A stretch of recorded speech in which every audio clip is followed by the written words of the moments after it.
Ya, selamat malam pemirsa. Eh, kita masih di suasana yang cukup berduka ya. Banjir di mana-mana. Pripun Pak Zen? Ya, selamat malam sedulur-sedulur semua. Hari ini saya mengucapkan terima kasih bisa jumpa lagi Di sini. sini ya. Iya. Wah, pokoknya di channel di mana-mana lah. Ya. Nanti kita bakal sharing mengenai sekarang yang jelaskan banjir yang ramai Pak ya. Di jalur Pantura yang menurut saya sih tahun ini hancur banget gitu. Jenengan kan dari Semarang Pak ya. Kalau misalkan ke Semarang dari Pati itu berapa jam sekarang Pak? Ya, jujur Mas Abu, tadi saya perjalanan ke sini hari ini relatif lancar ya. Tapi minggu yang kemarin atau hari apa ya Pak? Saya kesini kemarin. Hari Minggu. Minggu ya. Minggu apa Senin gitu. Minggu Senin lah itu. Ya intinya sampai 7 jam perjalanan. Weh, Ya tadi keluar dari Semarang. Maaf nih pemirsa agak kelelahan betul saya. Tadi pagi saya ada 5-6 tempat yang saya harus kunjungi luar di wilayah biasa. Pati dan sekitarnya. Alhamdulillah hari ini agak lancar.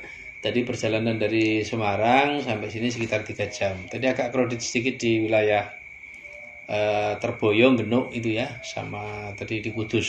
Oh. Masih ada genangan-genangan banjir di beberapa titik. Oke, kalau yang kemarin, kalau yang seminggu yang lalu itu kan sampai 7 jam. Itu yang paling parah di Yang jelas muter-muter mau keluar Semarang itu butuh waktu 2-3 jam. set itu di wilayah Semarang. Ya, tok di gitu ya. Semarang mulai dari Terboyo karena apa ya? Kebetulan waktu itu kan habis ada kebijakan apa PPKM. itu? Bukan. Oh. Kalau PPKM kan terus 2 hari di rumah saja itu. Oh iya ya, Sabtu Saya Minggu betul-betul betul. di rumah saja. Berarti Nah setelah itu keluar semua. Sabtu Minggu lah kita Senin kan berangkat waktu itu. Betul Senin ya. Oke. Kita berangkat ternyata overdosis kendaraan, jadi walah ya Allah, mau cari alternatif di sini dan sebagainya. Memang beberapa tahun terakhir ini jalur Pantura Timur ya, mulai dari Semarang, Demak, Kudus, Pati ke timur ya sampai Rembang, perbatasan Lasem, Sarang dan Tuban. Ini kan akses transportasi Jalur utama ke Jawa ya, Timur. jalur nasional. Betul. Cuman Pantura Utara itu. ini kan hampir setiap tahun Pak ya banjir itu, apalagi di wilayah Demak, Semarang. Tapi kalau Pati mungkin 2-3 tahun sekali gitu. Tapi kalau Setiap tahun ada ya. tapi kan nggak separah Cuma tahun ini. yang paling parah tahun 2014 kemarin. Iya, Tapi 2014. setahu saya setiap tahun, karena kalau nggak banjir juga di Arab-Arab. Kalau banjir sih. Ya nggak juga lah Pak. Ya gitu ya. Oke, ini kan berhubung dengan hal tersebut, kenapa demikian gitu? Selalu yang jadi bukan korban ya. Itu wilayah utara atau Pantura gitu. Ya, sejatinya ini yang menjadi pertanyaan besar kita, dan memang masyarakat harus diberi penjelasan gitu terkait dengan situasi banjir yang selalu ada ya di Pantura Barat juga sebetulnya sih, Pekalongan, Kendal. Itu sama ya? Sama. Cuma di sana itu beda dengan di Pantura Timur gitu. Kalau Pantura Barat itu kan akses transportasi kan masih ada tol ya. Betul. Kemudian masih ada kereta gitu. Nah, gitu. Pantura Timur ini kan nyaris. Dari Dari Semarang sampai Tuban ini yang utara, ini kan transportasinya satu-satunya memang hanya jalan nasional itu, yang banyak juga di jalur ini yang belum 2 lajur, masih 1 lajur gitu. Padahal ini hampir semua truk-truk besar dari Surabaya ke Jakarta, bahkan lintas provinsi, lintas pulau itu lewatnya di sini. Memang ada tol Mas, tapi tolnya kan lewatnya jalur selatan. Nah, tapi katanya nanti ada tol Pak. Tahun berapa lah, atau mungkin tahun ini atau tahun 2022. Ya, sejak saya di DPRD awal juga nanti akan dibangun tol gitu. Tapi faktanya sampai sekarang ini belum ada gitu. Kalaupun hari ini sudah ada persiapan, sudah ada progres pembangunan, ini kan baru Semarang, Demak. Itu pun juga sampai sekarang progresnya juga masih lambat gitu. Belum tahu sampai kapan itu, karena kemarin sempat ramai juga katanya mundur atau molor atau progresnya persentasenya masih jauh dari harapan. Oke, sebagai anggota dewan tentunya tahu Pak ya. Kenapa demikian gitu ya? Seakan-akan itu dibiarkan saja gitu lah, pembiaran untuk wilayah Pantura Timur. Sebetulnya yang bahasa yang pas begini, kita sudah sering menyampaikan baik di pusat ya, di kebijakan nasional, kemudian di tingkat provinsi Jawa Tengah kita juga selalu sampaikan soal keterlambatan pembangunan di Jawa Tengah bagian timur utara gitu ya. Yeah. Karena saya bandingkan dengan jalur Solo Raya, kemudian Tegal, kemudian Banyumas, ini kan ada akses kereta api gitu. Kemudian tol juga ada, jalannya juga lebar-lebar. Nah, di sini ini nasional tapi kondisinya seperti ini. Ini yang jadi pertanyaan besar sebetulnya Mas Abu. Dan kita selalu sampaikan Mbok Yau ya, kita sama-sama berada di Pulau Jawa, sama-sama menjadi penopang justru ekonomi itu mungkin, Pak, dan sebagainya itu. Kalau di Pulau Jawa kan penuh dengan kejawen, mitos segala macam gitu kan. Pernah saya mendengar juga gitu kan, kalau di wilayah Kudus, Pati gitu, akses untuk ke sini para pejabat yang ada di sana itu misalkan kampanye kayak gitu, takut gitu Pak. Pernah dengar nggak Pak hal-hal? Ya, saya pernah dengar sih ada mitos katanya sih, saya nggak belum ngecek dan belum tahu yang sesungguhnya terjadi. Pejabat pemerintah pusat, calon presiden atau calon gubernur itu kalau datang ke wilayah Pati, ada yang ngomong juga wilayah Kudus. Saya pernah membahas itu juga sih di di blog saya waktu itu mengenai Jokowi itu Jokowi atau siapa sih nggak jadi ke Pati waktu itu. Ya, itu hanya Jokowi. Persis sebelumnya juga nggak pernah ke Pati gitu. Tapi SBY pernah Pak. Ya mungkin pas bukan acara kampanye atau hanya lewat aja. Saya dada-dada juga gitu. Wih SBY. Surabaya. Bukan serius. Waktu jadi presiden ya. Ya entah itu. Ya kalau sudah jadi presiden ya persoalan. Ya. Pada saat proses kampanye, apalagi yang kedua kali itu atau yang pertama kali pun informasinya ini kan juga nggak tahu ini kan katanya serius enggak mitos atau enggak atau serius atau mitos dan sebagainya fakta atau mungkin gini mitosnya kalau misalkan nyalon kampanye ke wilayah Pati terus nggak jadi gitu katanya sih begitu gitu loh. Makanya kan nggak ada kan calon presiden yang datang di Pati kampanye gitu. Kalau datang di Pati katanya nggak jadi gitu. Kecuali kalau orang Pati atau Mas Abu nyalon presiden atau nyalon bupati lah ya. Pati kan orang Pati sendiri itu tidak ada masalah gitu. Salah. Ini yang jelas saya mendengar ini dari orang-orang yang memang kalau saya lihat perjalanan ini sepertinya memang kok nggak ada yang kampanye besar-besaran di Pati calon presiden Kudus ini. Gitu. Kalau Kudus sama nggak sih kayak Pati gitu? Katanya Kudus Pati itu. Katanya ini terah wali, terah apa gitu yang kalau ada calon yang datang ke sini itu mungkin kalau karena ada orang Pati maka ada dia Sunan tidak Kudus, jadi, ada Sunan Muria, mungkin kali Pak. Sunan Muria, Sunan Kudus. Kan itu malah bagus misalkan ke sana ziarah dapat ridho. Saya juga begitu pikirnya gitu. Tapi misalnya bukan orang Pati tadi itu masalahnya atau bukan orang Kudus. Ya, ini perlu dibahas juga sih. Mungkin bener nggak sih hal tersebut? Ini perlu riset juga. Ya. Bagi saya begini, Om Abu, apapun itu mitos atau fakta, janganlah itu kemudian menjadi alasan untuk tidak mengembangkan atau membangun jalur Pantura Timur Utara ini gitu loh, Om Abu. Iya, rada ngerti. Kalau misalkan dihubung-hubungkan hal tersebut itu bisa jadi memang ada pengaruhnya mengenai pembiaran sih ya. Ya seperti inilah yang terjadi gitu kan. Akses itu cuma satu-satunya akses darat tok gitu ya, naik bus mungkin seperti kalau itu. Situasi banjir kayak gini kan kasihan. Iya. Pernah kan 2014 itu barengan dengan Mbah Kiai Sahal Mahfud Sedo, seluruh akses ke Pati nggak bisa masuk. Bahkan Pak JK waktu itu pakai PMI pakai helikopter kan, mau lewat Kudus ketutup banjir, mau lewat timur Juwana banjir, mau lewat selatan mana ini Sukolilo ini banjir, mau utara Jepara banjir. Coba mau lewat mana? Terisolasi itu peristiwa yang luar biasa saat itu yang memang baru terjadi dan nampaknya ya memang harus segera ada solusi terkait dengan persoalan Next, banjir yang ada di Pati. menurut panjenengan ya sebagai anggota dewan juga mungkin ingin andil lah dalam hal ini, Pak.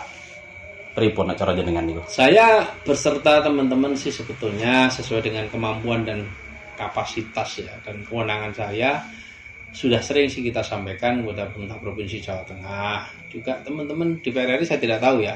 Tapi yang jelas kita masyarakat Jawa Tengah Timur bagian utara ini berharap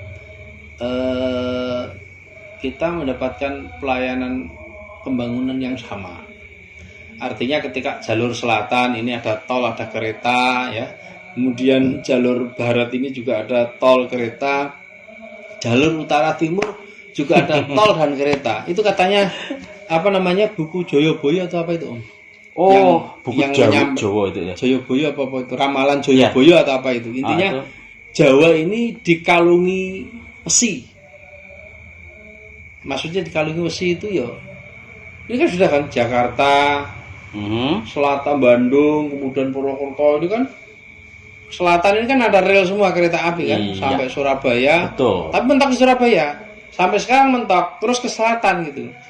Jadi, dulu pernah ada rel kereta api tapi tidak bisa aktif. Lah ini mau direaktivasi lagi. Cuma waktunya kapan ini yang butuh keseriusan, butuh apa namanya? Disurung. Iya, gini. Kalau untuk kereta api, kalau misalkan di Pati itu dilewatin itu lewat mana, Pak? Soalnya kan jalan yang dulu yang dilewati kereta api sekarang sudah menjadi misalkan kayak alun-alun Pati itu dulu juga salah satu jalan menuju ke Jawa Timur. Gitu. Ya sih kemarin disampaikan sekitar 30-40% sudah menjadi pemukiman gitu. Iya. Saya kira tidak ada sesuatu yang sulit bagi pemerintah. Tinggal gusur gitu. Itu ada bukanlah. Kita ini juga bangsa yang beradab dan bermoral gitu. Ada proses. Saya kira ketika ini untuk kepentingan rakyat, kepentingan masyarakat yang lebih besar, tidak asal gusur. Tapi kan jalur ini banyak dan ada. Saya kira nggak ada masalah gitu. Menjadi bagian dari skenario yang baik untuk kepentingan kemaslahatan masyarakat di Pantura Timur Utara ini. Oke, kalau jadikan pribadi sendiri ya mengenai mitos-mitos tersebut percaya nggak, Pak? Ya kadang percaya kadang tidak gitu. Alasannya apa? Kalau misalkan percaya? Kalau sudah ada bukti saya percaya. Kalau belum ada bukti, kalau misalnya hanya takut-takut saja ya saya nggak percaya. Gitu. Pernah melihat bukti tersebut, misalkan bukan hal yang di sini ya, misalkan ada mitos yang lain lah gitu. Ya ada sesuatu yang harus kita percayai, yang sifat gaib itu ada yang kita percayai. Tapi ada hal yang maksudnya tidak gaib dan tidak mitos, tapi kita terlalu mengada-ngada dan terlalu menakut-nakuti sendiri-sendiri, itu saya nggak percaya ya. Okay. Nah terkait dengan ini, karena saya belum pernah melihat ada calon yang kampanye di Pati lalu kemudian gagal gara-gara kampanye di Pati atau diputus. Saya kok nggak melihat itu gitu loh. Makanya Bu Yao jangan dijadikan sebagai mitos. Kan belum pernah ada kampanye, makanya belum ada bukti. Kan gitu, sudah Pak. banyak pemilihan gubernur, presiden dan sebagainya, tapi nyatanya karena nggak takut berani. Pak, takut ke Pati kampanye ntar takutnya nggak jadi, makanya nggak jadi. Kalau takut itu kan cuma satu calon, masa semua calon takut semua nggak jadi semua dong? Tapi ada nggak misalkan yang ada kampanye di Pati terus jadi gitu? Selain panjenengan kan orang Pati. Justru itu karena nggak ada yang kampanye di Pati itu, bagaimana saya bisa melakukan evaluasi? Karena Nanti ada yang berarti gini aja nanti Pak, kalau gini punya aja, teman yang tidak jadi itu pernah ada yang tidak jadi itu kampanye di Pati kan belum ada yang kampanye di Pati, kan sudah nggak jadi. Mestinya kan kalau sudah ada contoh nih kampanye gara-gara kampanye di Pati lalu mitos itu terjadi dan akhirnya tidak jadi, kan nggak ada yang kampanye, semua udah takut-takuti dulu gitu. Iya, menarik. Apanya yang menarik? Menarik sekali hal tersebut itu diungkap. Jadi pemirsa, dalam kesempatan kali ini saya perlu menegaskan sekali lagi kepada Pak Presiden, kepada Pak Gubernur ya, intinya kawasan Pantura Utara Timur ini memang butuh perhatian serius dari pemerintah ya. Mulai dari kondisi Kali Juwana ya yang menghubungkan antara Grobogan, Kudus, Jepara sampai ke Pati bagian timur ini, dan setiap tahun selalu terjadi banjir seperti ini dan memakan banyak korban ya, baik jiwa, raga, ekonomi semua. Saya kira hari ini ribuan hektar tanah yang siap panen juga berdampak, dan saya kira problemnya juga sama. Oleh karena itu juga kondisi infrastruktur ya, jalan ini rusak semua, parah. Beberapa titik di Pantura ini luar biasa parah. Oleh karena itu mohon kebijakan dari pemerintah pusat melalui BPWS juga pemerintah provinsi agar wilayah Pantura Timur ini harus menjadi perhatian serius pembangunannya dan tidak setengah-tengah, supaya clear. Saya kira demi kepentingan kemanusiaan juga demi kepentingan pemerataan pembangunan, saya sebagai anggota DPRD Provinsi Jawa Tengah berharap atas masukan dari masyarakat, atas keinginan dari masyarakat, jeritan tangisan masyarakat situasi seperti ini sebetulnya tidak berarti mereka tidak mau menerima bantuan dari siapapun, tidak gitu kan. Lebih baik tidak dibantu tapi panen gitu kan, tidak ada banjir dan sebagainya itu ketimbang seperti ini. Jadi itu yang kami rasakan beberapa hari. Kami hampir 1 minggu di wilayah Pantura Timur yang terkena banjir ini, berharap perhatian serius dari pemerintah pusat maupun pemerintah provinsi Jawa Tengah. Sip. Begitu, friend. Iya. Dan ini lagi sedikit ya. Kalau di Pati sendiri itu kalau pas musim hujan banjir, kalau pas musim panas kekeringan. Doran di banyu lah jelas itu. Itu juga harus diperhatikan juga. Ya, betul. Karena memang struktur wilayah Pati itu sebagian gunung, sebagian pantai. Yang gunung ini kalau musim hujan banyak yang tidak ada air. Kalau balik ya. Balik ya. Yang intinya kalau Pati itu kalau kemarau itu sering terjadi kekeringan, sulit mencari air. Tapi kalau musim hujan malah kebanjiran. Saya kira ini faktor geografis yang harusnya ada skala prioritas agar pembangunan di wilayah Pati itu memperhatikan aspek geografis itu. Betul sekali. Dan kita juga mesti peduli lingkungan juga. Ya, itu perlu sekali. Ya, kalau itu pasti. Saya kira masyarakat sudah mulai pedulilah dengan lingkungan. Cuma peduli terus ya sama saja. Artinya masyarakat juga peduli lingkungan, pemerintah juga hadir membina, mengingatkan dan menjadi teladan bagi masyarakat agar tidak merusak lingkungan. Jangan luar biasa, Pak. Luar biasa jenengan, Pak. Pokoknya saya di luar, Pak, tapi nggak biasa. Oke, terima kasih untuk malam ini. Sahabat-sahabat semua, ini saya harus menyampaikan apa adanya. Mudah-mudahan diterima dengan hati yang lapang dan positif. Bye-bye. Assalamualaikum. Oke. Ini gue. Sudah